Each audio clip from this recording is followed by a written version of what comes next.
When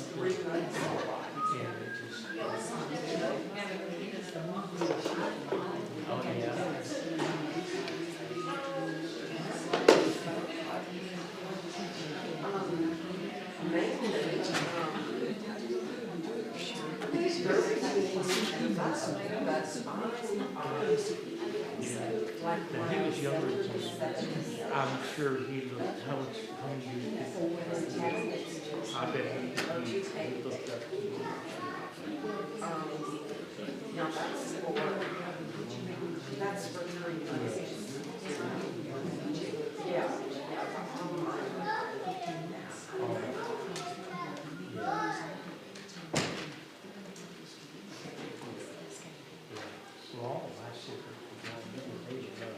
All right, it's good to see everybody this morning. We'll go ahead and get ready to get started.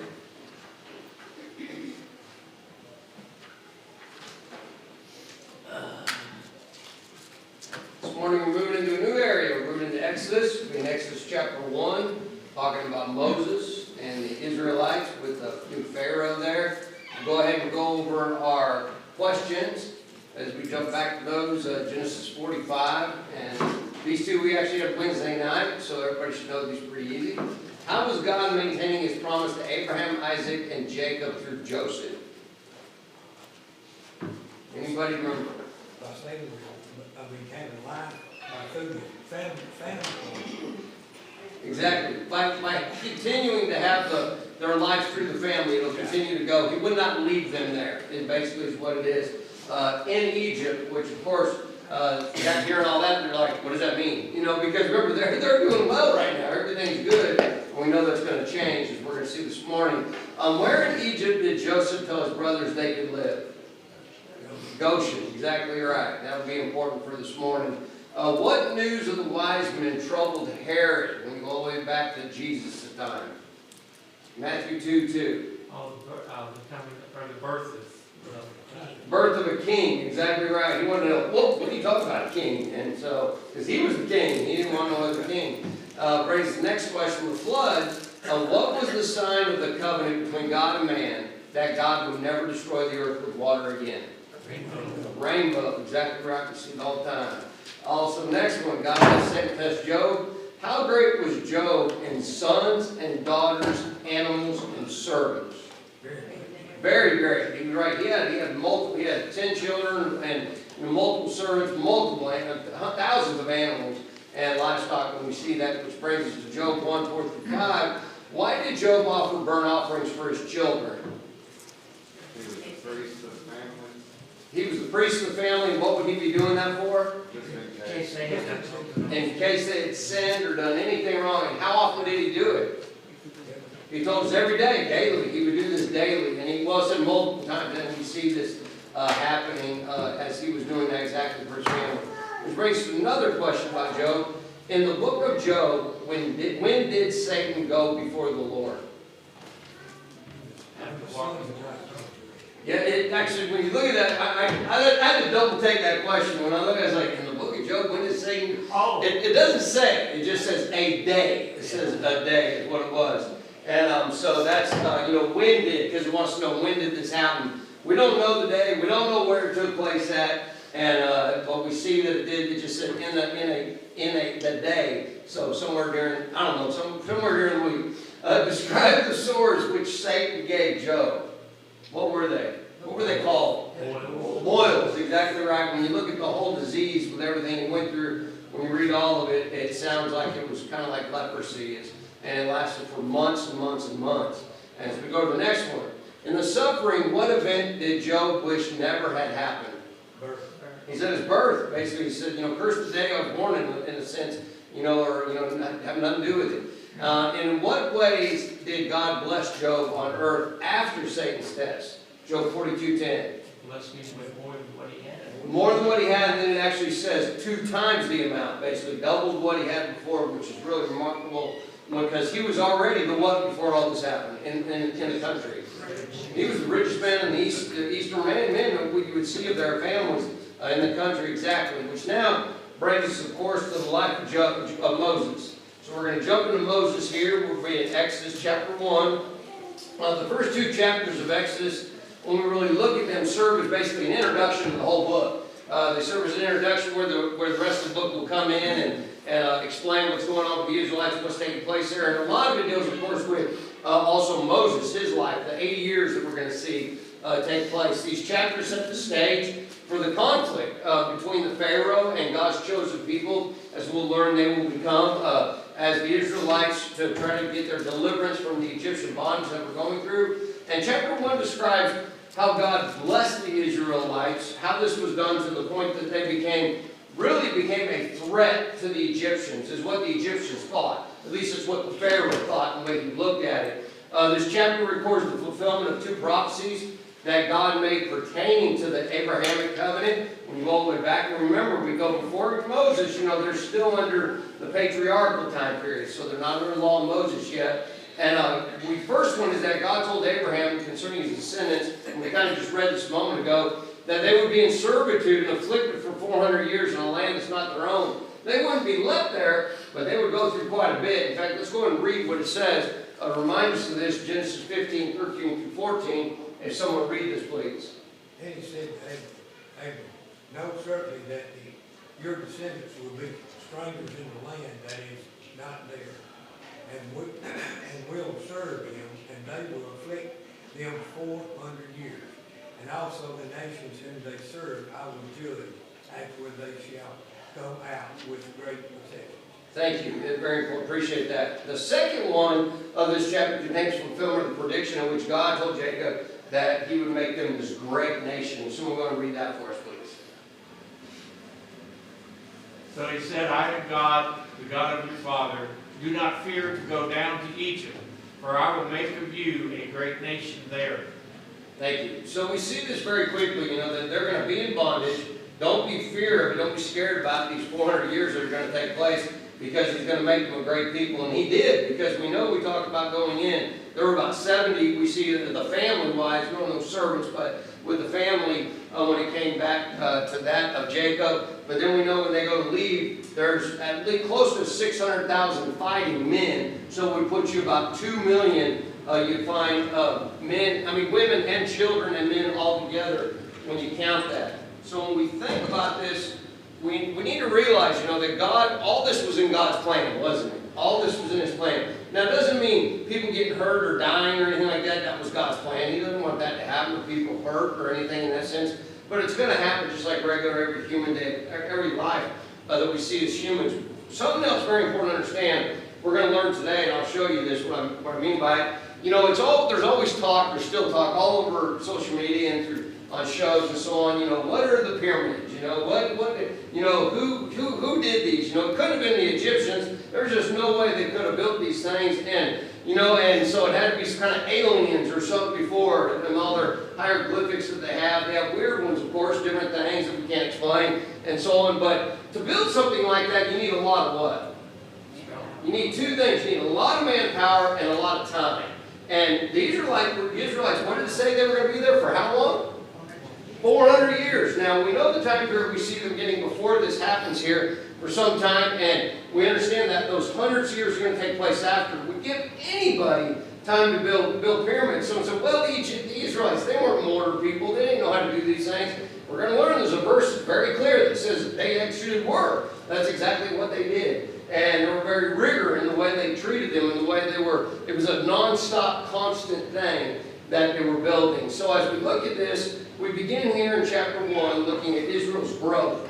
The growth that's traced back through these verses and knowing how these are. So let's go and begin here, verses 1 through 7 of chapter 1. If someone go and read that for us, the book of Exodus. Now these are the names of the children of Israel who came to Egypt. Each man in his household came with Jacob. Reuben, Simon, Levi, Judah, Issachar, Zebulun, Benjamin, Dan, Naphtali, Gad, Asher, and all these who were descendants of Jacob were 70 persons. But Joseph was in Egypt already, and Joseph died, all his brothers and all his generation. But the children of Israel were fruitful and increased abundantly, multiplied and grew exceedingly mighty. and the land was filled with them. Thank you. So the opening paragraph, basically, as we understand here, we see reviews briefly Jacob's family entering into Egypt along with the death of Joseph in order to connect the Exodus narrative. That's what this is all about with the preceding history in Genesis, because we have to have that to find out how they even got there. You know, how did they get in Egypt? We see that specific information throughout the book in chapter 35, 46, 50, reminds us of this time and time again through these verses of that entry into the land of Egypt, and reminds us about the death of Joseph, just so people don't forget about it. Following this biblical record, it passes over many, many years by merely just noting Israelite population. That's all it does. It doesn't tell us anything else about what they did the whole time of what was going on. It does tell us a little bit. We're going to see that, as I said a moment ago. But it was pretty amazing how quickly they grew. And really, it's not in the sense that God said He would multiply them. He was going to go and bless them to be fruitful in this. And so, as we see this happening, the people had entered into Egypt as an external family. They grew into a mighty nation. And with all this happening, this mighty nation, what happens is they end up threatening Egypt. Not that they're doing anything against them. They're just living their life. Everything seems good. But Egypt feels threatened because there's more of them than there are Egyptians, and they're so big, and it's just remarkable. So the Pharaoh's going to try to slow down the process, and we're going to see the same thing with what we saw with Herod tried to do for a different situation, but we see this happening. So we're going to go and look at this next area of basically, come on, quicker work, of Pharaoh's enslavement of Israel and what happens through it. So until the reign of the new king, let me just say this, there is a new king. We see until that time, we realize that the relations of the Egyptians and the Israelites were undoubtedly friendly. It seemed like they got along fine, even though they didn't care about the livestock stuff they did, but they still got along good. They were living together. Most of Israel was all confined to one area, but you did have some Egyptians mixed in there, it just depended. Sometimes after Joseph died, however, a new king comes about. This new king is brought a complete change in the way the Israelites would be treated. Their welfare would be under scrutiny. What they're doing, how things are going. And the Egyptian king arose, basically regarded the Israelites. He was the one that said, hey, they're a safety problem for us. And he's the one that got all this started moving in that direction, which brings us to verse 8. Let's go ahead and read verse 8 and see what it says here. Now there arose a new king over Egypt who did not know Joseph. Thank you. Very important. And Joseph's been dead, and but he didn't even, we don't know how long, but he didn't know, in other words, he didn't recognize him at all, is what everybody's saying. He didn't recognize him as a leader, didn't recognize him as what they're saying, didn't know anything about him. He probably knew something about him, but not in that sense. And so this new king arises actually suggests more than just a new pharaoh. It suggests a whole new dynasty, is what we find here. If in your history and when you were in school, probably talked about different dynasties. A lot of times talk about China and their dynasties or different things here. But accepting the early dating of Exodus around 1447 BC, that's when most conservative scholars would figure that's about the time this is taking place, and that Joseph rose to power during that period. And there was a series of different foreign rulers during Joseph's time in Egypt. And that's another interesting thing. One of them is the Hyksos, is what they're called. They ruled Egypt. We talked about them a little bit way back when we were in Genesis. And so this verse may reflect the change of conditions brought about by them, these native Egyptians basically overthrowing into what we find here and expelling the Hyksos of what they are. And if so, the king of the new dynasty would not feel compelled to follow anything politically that was done before. And in fact, a lot of times, we're seeing it right now, usually when you get someone new comes in, what do? They kick everything out that was old. Everybody was in charge of certain things, and they start over and they change. And that's what we see, especially with the different thought that we see in here, which brings us to Exodus 1, 9 through 10, and we're going to see this here. Someone go and read this for us, please. And he said to his people, look, the people of the children of Israel are more mighty than we. Come, let us deal shrewdly with them, lest they multiply and it happen in the event of war, that they also join our enemies and fight against us. So go up out of the land. Thank you. So although one time, as we said, they're honored guests, not anymore. It's gone. There's too many of them. It's what this one Pharaoh says. In fact, in verse 10, you see there behind me, he believes it's going to be a problem with war. That it's not that they're going to start the war, but what they would do is they would follow along with others that started a war. And the reason this happens is because the military attacks against Egypt always came from the east. Makes sense because there's really nothing over to the west. And it didn't come to the south, but it came from the east. And if you're coming from the northeast, the Israelite settlement was strategically located. They would be the first ones that they would run into coming down that road that we showed before that goes along the Mediterranean there. In fact, I'll go and show you this here. That they would actually follow that. If you remember, this is where we see Canaan over here, and there's these roads that come this direction like this. This was later, of course, Red Sea, during the during the time of the Israelite crossing. So there's a lot going on in this map. I don't want you to pay attention to all that. You can look at it later. But here is where we find the Israelites living, right in this area. We always think like way over here, where it's really, no, it's right here, around Ramses, Sukkoth, right north of it. So when everybody would come over, they would come to the Israelites first. And they're afraid that when these invaders came in, this Pharaoh was, I guess, a wartime Pharaoh, really the way to think about it. He's thinking, if they come in, those Israelites are going to join them. They're already more than we are, and now there's a whole other army coming in. We're destroyed. They're just going to take us over, and it's really bad. And so this is his thought behind this process of, destroying the male babies, as we'll see in a moment, which brings us to these verses, Exodus 1, 11 through 14. If someone will read that for us, please. Therefore they set taskmasters over them to afflict them with their burdens. And they built for Pharaoh supply cities, Pithom and Ramesses. But the more they afflicted them, the more they multiplied and grew. And they were in dread of the children of Israel. So the Egyptians made the children of Israel serve with rigor. And they made their lives bitter with hard bondage in mortar, in brick, and in all manner of service in the field. And their service in which they made them serve was with rigor. Thank you. So here the Egyptians placed the Israelites under this slavery forced labor on their building projects. Brethren, this is where it all comes about. We see their building projects. There was an effort to break their spirit or will to really oppose everything that was happening. And the term translated afflict in this verse is the same one used in the prophecy of the event. Genesis 15:13 made it very clear it was going to come back, and this is what would take place. As you've seen right here, it says here in verse 13, go back to it here, that they built, we'll look at these in just a moment, that they built Pithom, the cities, and Ramses, and also they were basically, it says their bondage was in what? What does it say?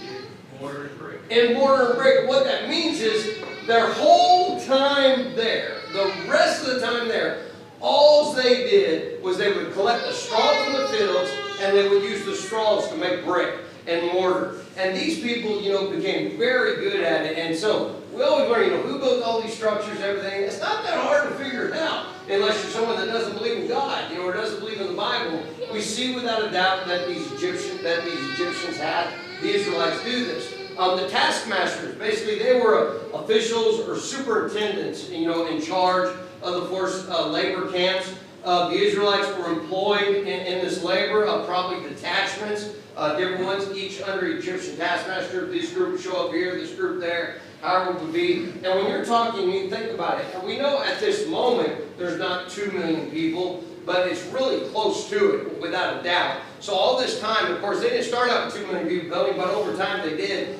And the men would build. They'd be building like crazy when we see this happening. We don't know much about the women or what age children they started using, but usually when you're using slave labor, it doesn't matter. They just use whoever they want.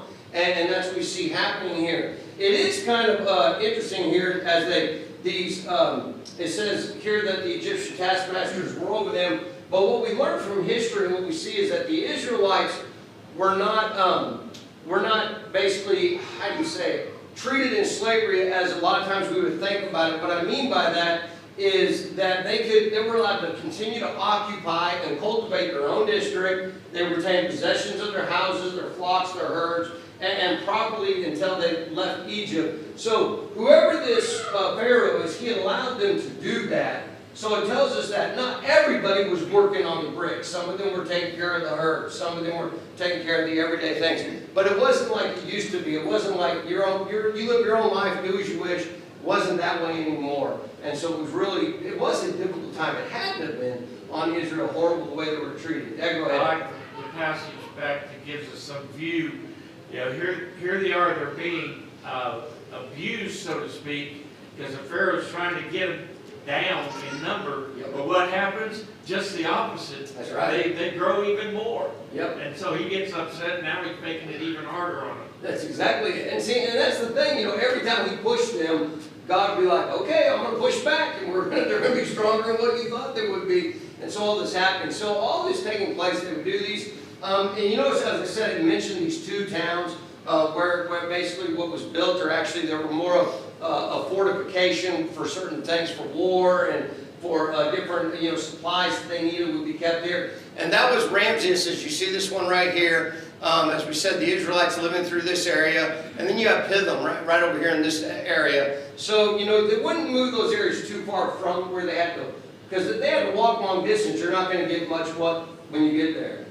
You're not going to get much work done. So they would have them in these areas where they would live, which makes sense. This is where most believe they are. We don't know for sure. We don't know 100% positive, Ramses and Pithom, but from archaeology, certain things they found, this is what they're believing is the area. Also because of this is where the Israelites live in this moment. So on this map, as we look at this Pithom, which was an English form of Egyptian meaning Piraton, meaning the house of Adam. So we go back to a different pharaoh, Rat-Atom. And Ramses, which is probably a short form of Per-Ramses, the house of Ramses. So they've been located here at the eastern delta region of Egypt. Another thing important to understand, what I thought was kind of interesting, they must have built these before this pharaoh that we're seeing now, that we're reading about, or had already started on, because his biggest concern, remember, was war, right? People coming from the east. But if you're storing all your war supplies and everything in these, right there where the Egyptians, right there where the Israelites lived, you think that would be a huge mistake, a thing to do. So it even gives more the idea of understanding why this Egyptian pharaoh wanted them gone and just wanted them destroyed. And but while he could, he was going to use them to the best he could. And that's where we find them, which brings us down to this next thought, and that is Pharaoh's murderous decree. As it comes out, this law, this decision to these midwives. There's a lot of discussion. Midwives, were they Hebrew? Were they Egyptian? I'll show you what I think in a moment, because it's something we read here. But let's go ahead and begin here just with verse 15. If someone will go and read that, please.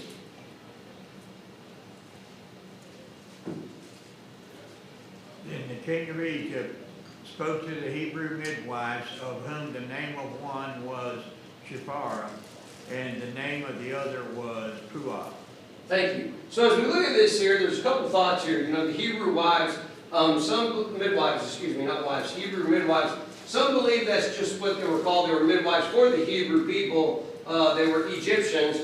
And most people, of course, I believe this too, also believe that these were actually Hebrew women in charge of the delivery of the babies among the Israelite women. Some suppose that, however, as I said, that the Egyptian women assigned as midwives were actually Egyptian, just assigned to the Hebrew women, as it makes it kind of clear in verse 16. It kind of sounds that way. But what we understand is God is blessing them, continually blessing them. So more than likely it was Hebrew women. We don't know if it stayed that way, because I'm sure if that was the case, and the more the king's hearing, oh, we're not getting there in time, he's going to finally do what with those women? Probably replace them, is what I would think. And we see that we just don't read anything about that. So as we look at here, as we see this, the name of the midwives is Shiphrah and Puah. Actually, they mean something. Those words mean beauty and splendor, is what we find in these two words. They were supervisor, more likely over a larger group of midwives that served the Israelite women. Those may have been Egyptians. We don't know that. But we know it sounds like these two were Hebrew, especially also with their names that are given. Which brings us to verse 16. If someone will go and read this for us, please. And it said, when you do the duties of a midwife for the Hebrew women, see that on the birthdays, it is, if it is a son, then you shall kill him. But if it be a daughter, then you shall live. Thank you. So here's the plot, here's the plan, all behind this. You know, the midwives, as soon as the child's born, if it's a son, you do what? You take his life. You take his life. If it's a daughter, let him live. And the reason for that was, well, first of all, of course, Pharaoh was trying to slow down the population, right? He's trying to slow this down. Pharaoh also probably considered male children a threat to the national and potential enemy of warriors. Female children, everyone was like, why would he let them live? They were going to be taken and married off the Egyptians, is to kind of destroy who they are, their identity, and it would be done through intermarriage. And then no one would know who these people are anymore. They wouldn't even know themselves. And so we see this happening. Sometimes I'll get occasionally a question about Aaron. You know, Aaron, as we see here, Moses, Aaron, we know the two of them together. Why wasn't Aaron, what happened to Aaron? Did he have to try to survive it too? More likely, the decree wasn't out there yet. So it's very important to understand this decree wasn't put out there much longer, you know, before Moses was born. It wasn't much in there. And so we see this happen finally because of Exodus 7, verse 7. It's an attempt to destroy the people of God. That's what he wants to do. And it reminds one of the effort of Herod when he tried to eradicate all the male boys that were in Bethlehem and the surrounding communities. And the reason he did that, he was trying to kill who? Jesus. He was trying to kill Jesus. Didn't know exactly who he was, but he was called the king, you know, king of the Israel, of the Hebrews, I guess you'd say. And you know, and he wanted them gone. So Moses, we see here, is going to come into the picture, and he received that providential care, that providential, you know, God taking care of him from the murderous decree, as Jesus was also, you know, the chosen agent to bring his word to the whole world, and he too being saved.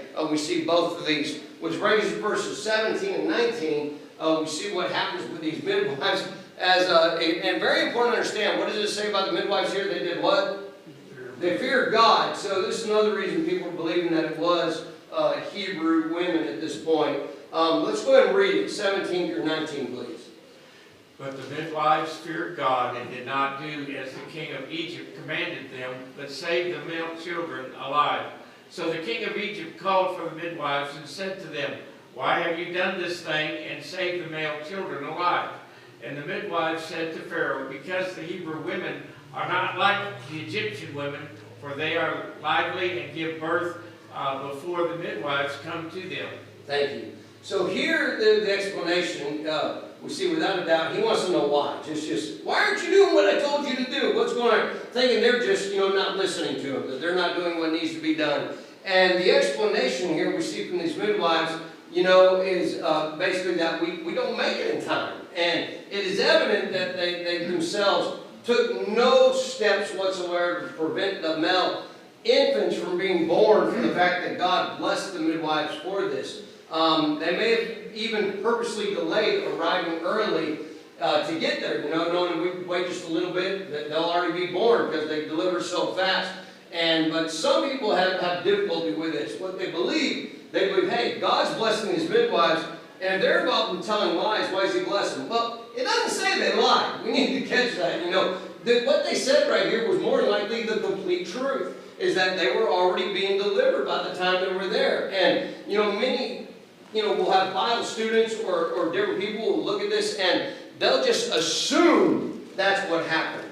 No assumption here. We can't do that. And we see this because, number one, God doesn't, you know, isn't going to help them to lie. He's not going to help them to sin. Now, God will use evil people. He does that all the time, you know, to get his ways and to get things done, but not in a sense where God would be sinning and all. We know he can't do that. First and foremost, we know the Bible is very clear that God cannot lie and wouldn't do that. So we see that happening here, which now brings us into Exodus 1, 20 through 22. If someone go ahead and read that for us, please. Therefore God dealt well with the midwives, and the people multiplied and grew very mighty. And so it was, because the midwives feared God, that he provided households for them. So Pharaoh commanded all his people, saying, every son who is born you shall cast into the river, and every daughter you shall save alive. Thank you. So here beginning in 2021, we find here that they're just continually multiplying. They're growing very mighty, is what the Bible says. The word mighty there means basically a lot of people, and what they would stand.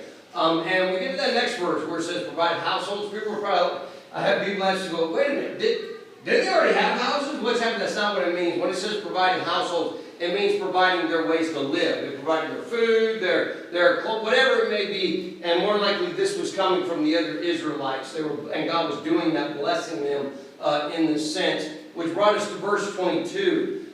Here we find, Pharaoh's first way of dealing with the numerous Israelites was to break the spirit of the people and intensify their labor. Make their labor even harder, even more difficult as you command them. I think what's always interesting here is in that verse it says you would throw the male babies where? Into the river. Isn't it interesting? Where do you find Moses? In the river. I mean, he's in an ark, of course, a little basket taken care of, but we see this is the case. So what he tried to do is we see that he tried to betray the Israelites from within using their midwives in this murderous plot directed toward all the male females. And when this doesn't work, he decided, all right, we're going to go ahead and do the next thing, and that's just throw them in the water. When they're delivering, if they were going to kill them right there, it'd probably be an easy way to get through that saying you delivered a dead baby. And now they're going to the extent of tossing them in the river. This would just be horrible. Meaning anybody could do this. And if they're not doing it, they're not engaging in what Pharaoh wants, which would cause a lot of problems, I guess you'd say, for them. But little did Pharaoh know, I guess you'd say, is that the Jewish household, they were going to stand together, and they were going to do everything they could. They were going to hide their children. We know that a lot of children probably did die during this time, and that would be the reason why we see what was going to be done in a moment with Moses next week, or a little bit through that as we see taking place. Also, we understand that Pharaoh, he didn't have any way of anticipating the intense pain and grief of every Egyptian family because of what he does. Remember, he wants all the male children basically dead. We think about this with him later with these terrible, I went blank.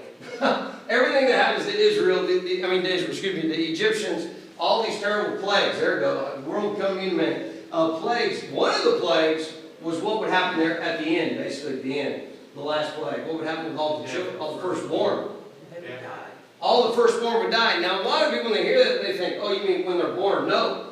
There may have been somebody 30, 40, 50, 60 years old. They were the firstborn. Guess what? Every firstborn person. Because when you see it on a movie, when you see it on cartoon, whatever it may be, it always looks like it's children, like little ones. And I'm sure it was, but it was also any firstborn is what we see here, is what we're going to find in Exodus 12 when we get to that moment. There was a great cry in what was happening here. And this is what we would say broke the camel's back. This is what finished it, was when these people started dying. So the Pharaoh, of course, before all this happened, he's under the same impression. You get rid of all the first sons, they're going to break. They're going to break. They're going to quit, more than likely doing what? Having children. Exactly. Having children, because every time they knew it's 50-50 chance, right? I mean, if you have a son, he's going to die. And so they would, that's what he was expecting, that they would stop doing this. And God's not going to allow it. He's not going to let that happen, which brings us to chapter 2. We're not going to read it, but God is going to providentially raise up and prepare a person to deliver him, and that person would be who? Moses. The first 40 years of life of Moses was as, what did he do his first 40 years? Where did he live? First 40 years. He lived in Egypt, and he was called the what? A prince. He was called the prince. And actually, it's interesting, it wasn't just a prince. Some versions say the prince, but he was a prince of Egypt, during which time he was instructed of all the wisdom of the Egyptians. So he learned everything. He sat at the feet of the smartest people that would be there, and being raised by Pharaoh's wife and her daughter, and we see all these things happening here that's going on. So that was his first 40 years. Where did he spend his second 40 years? We'll look at next week, or this week, Wednesday. Where at? I heard it in the wilderness, in a sense, because he became what we would call a shepherd, a rustic shepherd, I guess the best way to put it, in Midian, what we see here. And it was the very place to where he would learn from God, and that he would lead God's people. And I find it always interesting that he was taught, like I said, purpose with the greatest people, was so smart in what he knew and everything with it. But we find after these 40 years that he's very what at this point? 40 years in the wilderness, rustic, very humble. You know, very humble, not prideful. Because it's always been said that Egyptians, when you read about them, when you do their history and so on, very prideful people, very prideful. You know, they didn't have a lot of humility. And we see that he did. And it wasn't that he had it at first, because people always ask, why does Moses spend 40 years as a shepherd? Two things. He needed to learn how to lead people, because he wasn't doing that as a prince, he'd be a tree or whatever. And he learned how to be humble. And that's what we see with that. And he would not start his time until God decided it. And so for 80 years, God was preparing Moses for this moment that we'll get to in a moment. Like I said, on Wednesday next Sunday, where we find him actually, you know, going out and taking care of the people and doing what needs to be done, putting himself second above all. And so it's very important to get that. And that's what we see. So that's pretty much summed up chapter 1 in a nutshell there, those 22 verses that we have there. Any comments or questions? Anybody at all with the class? Class moved pretty quick today. Good. All right, we're through it. So you got 2 minutes to spare, so enjoy your talking and visiting. We'll go ahead and cancel. We'll stop class right there and go from that. Appreciate your time.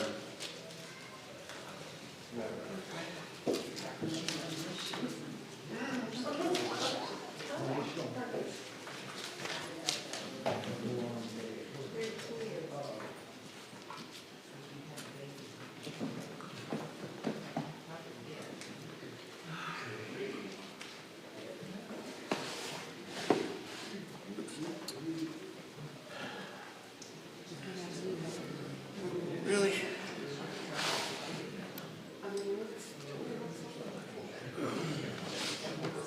Hey, I'm good.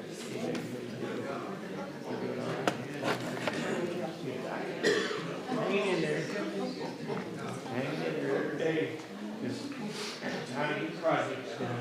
Hey, I'm actually getting caught up. Well, I got one done that I've been working on for 2 years, and I finally got it finished. I got one that I got finished. Is that right? Yeah. I'm trying to get everything done. Melissa wants me to build a farm house. So that takes a couple of months to get. I'm gonna get my shop cleaned up and ready for the way it's at. It's going good. I want to see it. What's that? You farm, baby. Oh, you want to see it? Oh, you don't make it up. Actually, Park Pine lumber that came out of the house. I'll show you the one I built.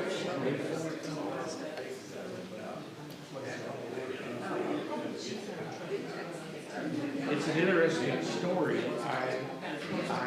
was in a dump one time, and I was in there unloading stuff, and I stepped on something, twisted and looked, and it was a big old ballast porch rail. And so I started digging,